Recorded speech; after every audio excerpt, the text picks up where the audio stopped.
Good morning, folks. Last week, as Mercury approached the Sun as one of 3 planetary alignments, along with some significant space weather we had here on Earth, we called a quake watch that saw the only 6-pointer so far of 2013, albeit not a big one and without damage. This year's second quake watch was based on a coronal hole yesterday, and we had our second 6-pointer, our first earthquake death as well in 2013. Hit 6.2, 6.1, even 6.3 on an auto reader.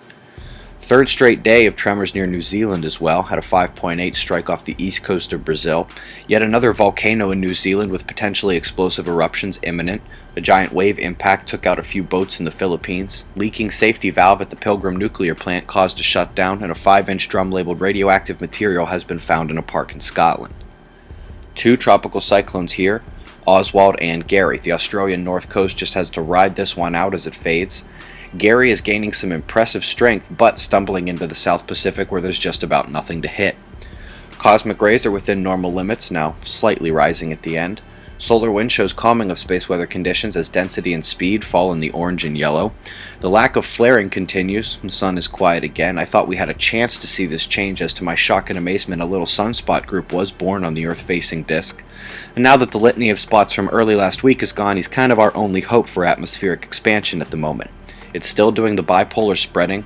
Yesterday saw more red negative in the trailing spot, however, which caught my eye, but it's gone now. I do have a new little couple on the top left. She is going to grow some more, but she is heading for the western limb. We also have a new and hopefully growing region cresting the northeast. Here's the dark coronal hole subject to the current quake watch. To the left of it you can see a large plasma filament destabilize and eject from the corona. Expert watchers can note a north edge surface energetic event about 4 hours prior to the release of the filament. We'll take a look in a few different wavelengths here. It's easy to tell most of this went south and away from Earth, but did any of it at all come our way?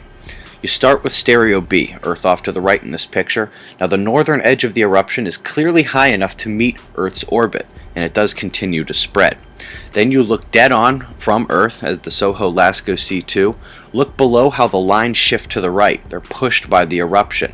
And on the top left you can see how broadly this filament pushed coronal particles. I think this will very weakly impact Earth's magnetic shield. We still have the wind stream pouring from the coronal hole about 4 days away. Below it we have yet another plasma filament. On the northern solar disk, the right side sees our one sunspot group getting its act together, and on the left a thin dark plasma filament leads ahead of that bright new active region cresting now.